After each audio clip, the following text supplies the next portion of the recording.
this is Stampy, and welcome to a Minecraft Let's Play video, and another video inside of Stampy's lovely world. Today in this video, I'm going to be joined by William Beaver, Polly Reindeer, and Fizzy Elephant, who is wandering around my room. And don't do it, Fizzy. Don't spin around the boots. I'll be going back and forth with Fizzy spinning around my boots in the item frame and me turning them back, but he seems more interested in Barnaby right now than my boots, which I'm going to be happy with.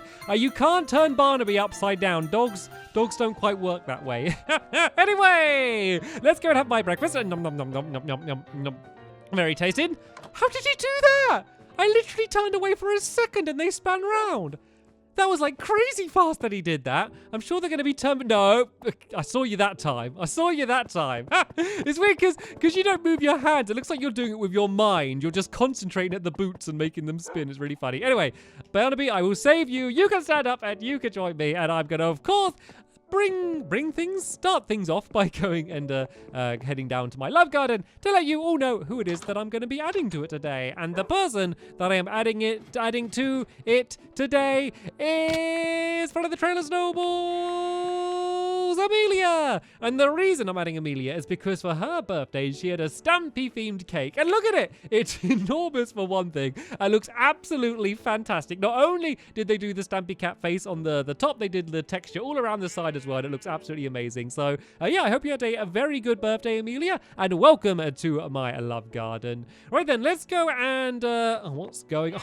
Poor animals in my lovely world having to go around with Fizzy. You never know what he's gonna do. So yeah, let's go to the doghouse. We'll choose which dog's gonna be joining us, and then we are not gonna be working on the farm factory today. We have moved on past the farm factory. That was a long chapter in the Stampy's Lovely World saga, I guess. But instead, we're going to be doing a new mini game, and Benji, you can join us today, and we're going to be using the teleporter to go and get over there, and we are going to be using in the mini game something that I've never used before, not only in my mini games, but just something that I've never ever used before in my lovely world. So I'm looking forward to letting you know what that's going to be, and showing you how the game's going to work. I've spent the last couple days designing it, and I think it's going to look cool as well. I always like it when the mini games aren't only fun to play, but also look quite cool, and I think this one is actually going to look pretty cool. So let's go in the teleporter button number 1. We're going to go to the very first teleporter that I built in the Funland. Right then, I think I should be just about at the Funland now. So let me go and show you where we're building it. We're basically building it right over here next to the giant minecart for my cart count game. And oh no, I always love doing parkour over this area, and I just fell straight in. Disappointing. But yeah, this is the place where we're going to be building the game. And the game mechanic that we're going to be using is these. We're going to be using chorus fruit, and I will explain a little bit more about what the game's gonna be and how it's gonna work. But before I do that, let's just kind of start building it, and then once I've kind of got things going and kind of worked out the dimensions, then I can kind of spend a bit of time just to let you know exactly what the game's gonna be, how it's gonna work, and what it is that I'm actually building it right now. But first things first, let me just go and kind of get the dimensions sorted, because I can't handle doing two things at once. So actually, I don't really need to count out the dimensions. So the dimensions are going to be 35 by 25, but I've worked out that this area just kind of fits perfectly for what it is that I need to build. So at least going back this way, I know that I should have just dug 35 blocks along. It should be 35 blocks to here and then 2 blocks back. And so I now need to go 25 blocks in this direction. So we got 1, 2, 3, 4, 5, 6, 7, 8, 9, 10, 11, 12, 13, 14, 15, 16, 17, 18, 19, 20, 21, 22, 23, 24, 25. So now, if I just go and dig back this way and link up with William Beaver, this should hopefully... I always say hopefully because things do have a tendency to go wrong. I should have hopefully dug out the size of the arena that we need to build the rest of the game in. So, tell you what, guys, I'm going to start building the outside walls around here. Everyone else, do you want to... Oh, no. Oh, this is wrong. This is dug... Why is this dug along here? This is supposed to be 3 blocks away. No, Fizzy, this is wrong. William assumed it was this row. Fizzy assumed it was this way. Let me do the outside row, and then everyone dig away in the middle. So it should be 3. No, Fizzy! Stop digging! Stop, Fizzy! Stop! I demand! No, Fizzy! Stop! I'm going to leave him. He's just having fun digging. Who am I to stop an elephant having fun digging? So this should be 3 blocks away from the outside wall here. And then it's 2 blocks away at the back, just because it needs to be slightly longer here so we have room for the entranceway. So if you want to dig, Fizzy, go and... Where's Fizzy gone? Where is he? Fizzy! Like, you can... No, he's made a mess. Everyone, you can all dig. Look, there's plenty of digging that needs to be done, but dig in between this outside row that I'm doing. So dig this entire area 1 block down, and then we can go and start doing the floor, and I can begin explaining what this game's going to be. So, the mechanic that I said is going to be using these chorus fruit, and basically the way these work is they teleport you. So if I stand in the middle here, it will teleport me 8 blocks in any direction. So if I eat this, I'll go... I was not doing it. Come on, there we go. So it will teleport you. You could go up, you could go down, and basically it's pretty random where you end up, which means it's going to be a cool mechanic to use for the game. So the way the game is going to work is you're going to stand in the middle of an arena, you eat the chorus fruit, and you're going to teleport, and you're either going to land on a bunch of different platforms that will give you a certain amount of points, depending on what platform it is, or you're going to fall down in between the platforms and land on the floor, but if that happens, you lose all of your points. Also, there's going to be an outside area around this...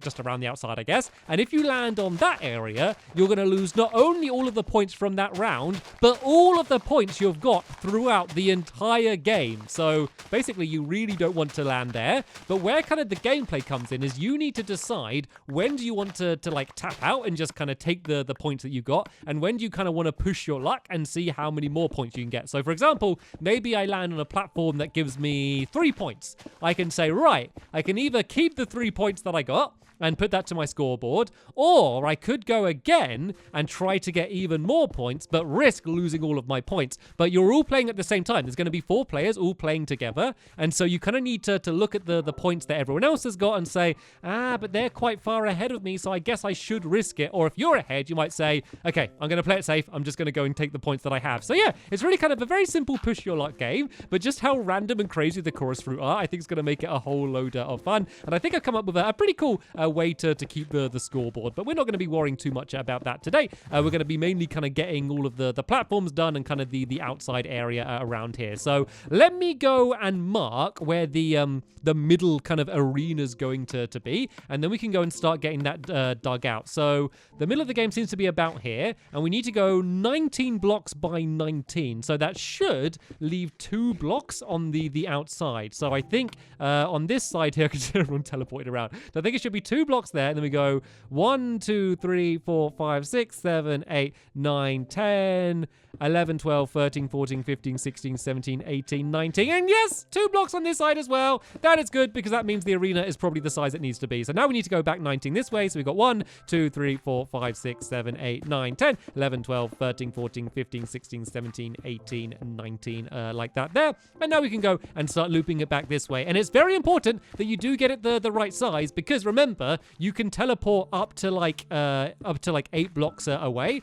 And this way means that no matter what, you're going to land kind of inside the arena that you're supposed to land in, because the inside area. And who did that? Who put down the black carpet, the black wall, rather than the concrete? It needs to be concrete. Has anyone got any spare black concrete they could throw me? Because I've ran out and I need to do some for the floor on the inside. So yeah, if you throw some down there, I'll go and grab it in a little bit once I've gone and filled in the rest of this area. Okay, thank you very much, Missy. I think you're picking up most of the concrete that you're trying to throw down, but thank you very much for the effort. So basically, what's going to happen is in the very, very middle of this arena here, there's going to be kind of like 1 block, which is going to be kind of like the starting block. And so, yeah, Polly, yeah, do you want to carry on filling in the rest of that area there? And William, do you want to keep on digging down here? So we need to dig 3 blocks down here. So we got 1, 2, 3 to this layer. The pit's going to end up only being 2 blocks down. But because we're going to need to add in the floor, we need to dig 3 blocks down just so we have room to fill it all in. So basically, there's going to be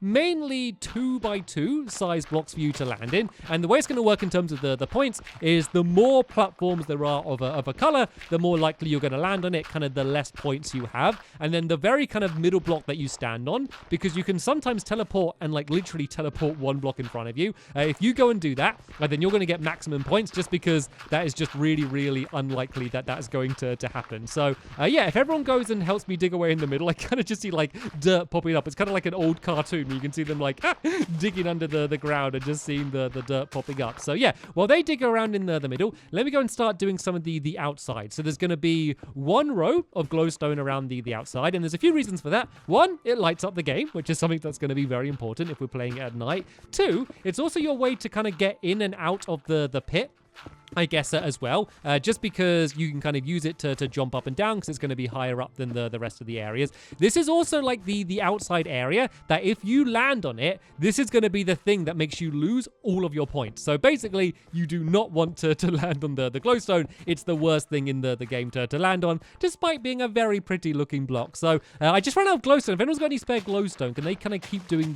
just the outside rim around there? And then oh no. Thank you, Fizzy. Thank you. Yeah, keep throwing it all over the place. You know you're able to throw it all down together. You don't need to throw it all individually, block by block. I'm just trying to get enough that I need to go and fill in the rest of the area. I'm really slow at picking stuff up. Look, I'm just standing right on top of it and just taking ages to pick it up. I think that's enough now, Fizzy. Yep, thank you. Thumbs up, Fizzy. Thank you very much. I hope I've got enough. There we go. Just about enough glowstone to fill all of that area in. And so, as I said, the rest of the ground floor here, this is all just going to be the black concrete kind of on this level here, so you can use the glowstone to jump out. So once we've got all of this dug away, if everyone goes and fills in the entire floor with black concrete, which will just about make it impossible to see William Beaver because he's wearing the exact same color of the things that we're building out of. He tends to do that. He likes to match with the color scheme of what we're building. So yeah, once we got all of this floor filled in, then we can go and kind of start doing the raised up areas. Has anyone got any more black concrete that they'll be able to throw me, as long as they've got enough to fill some in? Anyone other than Fizzy got some concrete that they can throw? Is that just a single block? I mean, it's a start. Oh, please, if you've got a stack of them or something, just throw the stack down. We don't need to do this. And Fizzy, you're just picking up this isn't helping. It kind of is helping, but it's if you spent the time you're spending throwing it down for me, placing it on the ground, then we would have this finished by now. There we go. I got a stack. I can get this done. So yeah, this is going to be the floor here. And then we can go and start doing all of the raised up areas. Because I really want to kind of do, not like a mock-up game in terms of actually playing the game properly. But I kind of want to do a version of the game where we just kind of play with just us here and just kind of get an idea of like the way things would happen.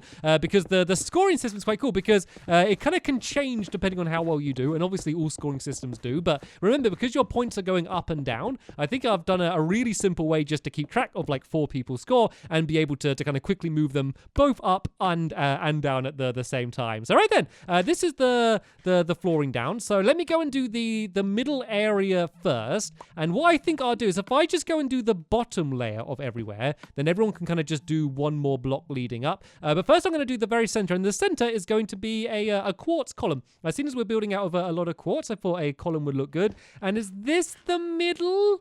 I think this is the middle. Does this? I'm pretty sure. I want to check, but I'm pretty sure this is the middle. I think I'm just going to go out and say yes, that is the middle, because that looks good if you ask me. I'm kind of just going to circle it a few times. Yeah, that's the middle. Because I said it is, that is now the middle. So the color scheme is going to be pink in the middle, then it's going to go to magenta and then to purple on the outside. And so pink is going to be worth 3 points because you'd literally need to eat the fruit and teleport to like here in order to get it. And then we're going to have a row of magenta on the outside of that. And basically, we do kind of the same pattern. So this one is going to be a platform like this. And then the corners are going to be like this here, like that. Then there's going to be one here. So these are going to go all the way around the outside like this. Is this one in the right place?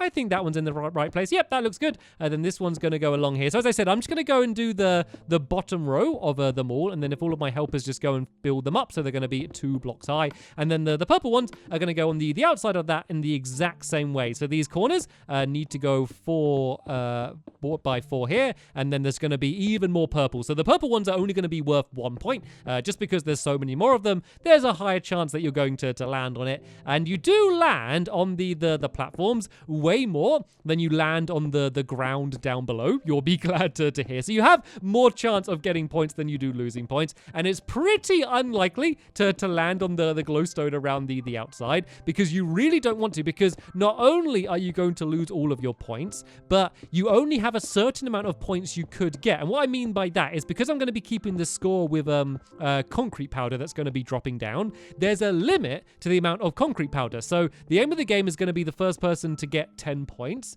but there's only going to be a potential 25 points you could get overall. So if you keep getting like loads of points and then losing them all, you could run out and just literally be kicked out of the game just because there's no chance of you getting any more points, which would be a bit of a sad way to go, but it's just going to be part of the game. Speaking of the game as well, by the way, I don't have a name yet, so I haven't decided of a name. Hopefully I'll decide of one before we go to play it. Well, I definitely will. I just have no idea what that game's going to be. So right then, before we go and do the tester, let me just go and do the entranceway. So it's literally just going to go and link in here, and then we're going to go do and kind of like fences that are going to go around the outside as well. And you're not, Fizzy, you're really not helping me, Fizzy. You're doing literally the opposite of helping me right now, Fizzy. Fizzy, you're just standing in the pit where I'm trying to build, and we have a time limit here, Fizzy. I'm slow. Don't be sad, Fizzy. It's not like you didn't know what you were doing. Tell you what, helpers, if you want, you can all just go and like play the game if you want. Like, feel free to just have a go, just seeing who's going to get lucky and who's going to get the most points. And while they do that, let me go and do the outside. So I always love building out of quartz, because the good thing about using quartz is you can kind of use all of the different variations of quartz. So you can go and use like half slabs, and we can go and use stairs as well, just to kind of make more interesting designs rather than just using kind of big old solid blocks for absolutely everything. And I keep thinking there's Endermen around, but it's just them all teleporting all over the place. So yeah, this is the way we're going to do the entrance. We're going to have some stairs leading up here like this, and then the way we're going to do fences isn't with actual fences. We're just going to use half slabs the way we are here, just to kind of make them look like fences. And then these are going to go all the way around the outside here like this, and then going to go all the way around the back here, just to kind of in case the game. I never like leaving the games just completely open. I always like to kind of corner them off and say this is obviously where the game is, you know, just so no one goes wandering off during the middle of the game. And then this giant patch here, this is where all of the redstone and all of the mechanics are going to be for keeping the score. And normally I would say that it's not that important to have the scorekeeping method. Like, I normally just add things like that in just to make things easier. But I think for this game, it's going to be pretty crucial, because you have to be like instantly clear of how many points everyone has, because it's such an important part of the game to be able to like look at a glance and say, right, Fizzy Elephant has 9 points. He only needs one more. I might as well go all out and just keep going until I lose, basically. Like, it's important just to constantly throughout the entire game just see exactly not only how many points you have, but how many points everyone else has. So that's why there's going to be a giant stack of just colored concrete powder up here. So at any time during the game, whether you're like playing or not, you can just go and look up and just know how well you're doing and also how well everyone else is doing. So right then, let's go and have my first go. So let's just all have one round each, and we'll just try and keep score without the scoring system, and we're gonna see who's gonna be good at the chorus fruit game. I kind of had the idea of calling it Of Chorus. It's my best idea of a name so far, but don't panic. I'm still thinking. So right then, Fizzy, do you want to go first? If you go into the middle. So remember, 1 point for purple, 2 for magenta, and then 3 for pink if you're able to get that lucky. So go ahead, eat your chorus fruit, and let's see where you end up. And Fizzy ended up. That's 1 point for Fizzy so far. So if you want to go again, jump into the middle. If not, if you think that you can win overall with just 1 point, then go to the outside. So it's kind of a big disadvantage for Fizzy, just because he's going first, so he doesn't know what we're all going to do. So he doesn't know what he has to beat. He has to set the score for all of us to beat, and that's another point for Fizzy. 2 points in a row. As you can see, purple is the most likely place that you're going to land. You actually don't fall down in the gap too often because, oh, I lied. You can fall in the gap. And that's what happens. That's the risk and reward. What I was going to say is you can kind of end up kind of like half over the edge, which does keep you still on the block. So, yeah, it doesn't really, it doesn't happen too much that you fall down, but it can happen. It, of course, can happen. So, William, would you like to go next? I gave you some chorus fruit in the middle. That was a good show. To be fair, going first is like the worst thing, Fizzy. So, despite going first, you were very brave and tried to get as many points as you could. And whoa, immediately out of the blocks flying. 2 points for William. And he's carrying on. He's not slowing down. He is risking it. He is trying to get more than 2 points. And is he going to land? No! He lost them all. Every single round, someone's got 2 points and then lost them. Right, Polly, you can have the benefit of going last, which is a very important thing in this game. Of course, like, we won't only be doing one round when we have it in a tournament, so it doesn't matter so much. But right then, I think I might just get any points I can and just leave. But of course, I could fall straight down straight away. No, that's it. No points, 0 points, none for Stampy. Game over. That's the way the game goes sometimes. Oh, that's so disappointing. I was only going to get 1 point and then quit. So basically, if Polly gets any points, she wins. So there we go. Polly, right now, you have 1. Are you going to have another go, or are you going to bank it? Nope. Polly is way too smart. If that was me, I would have just had another go for the fun of it. But Polly is way too smart to play those games. And Polly is the winner. Of course, like, this is just the little tester game, not the actual tournament, and the game isn't even finished being built yet. But hopefully, that demonstrates well how well the game's going to be. I want one more go. Tell you what, everyone in the middle, everyone stand in the middle, everyone will just eat one. Only one, and we see who wins by just everyone only eating one, okay? Polly, are you having trouble? Okay, this isn't even part of the challenge, Polly. This isn't part of the game. Oh, dear. She's better at the actual game rather than the getting to the middle of the game, and we're a weird a weird reindeer, beaver, elephant, cat combo right now. Anyway, begin eating your fruit in 3, 2, 1, go, go, go. Right, everyone's eating up all of their chorus fruit, and let's see where they end up. Oh, I win! Everyone ended up in purple, and I was able to get magenta. Oh, that's a better way to play the game. We should play it like that instead. William's like, right, no, I want another go. I'm going back in the middle. Oh, where did he go? I think he might have got a single point. No one landed on the glowstone yet. That's the really bad one you don't want to end up in. But yeah, hopefully you can now see how the game's going to be played. And the next episode, we're going to build the rest of the game to get it ready for the tournament. But for now, I want to thank you all very much for watching, and I will see you all later. Bye!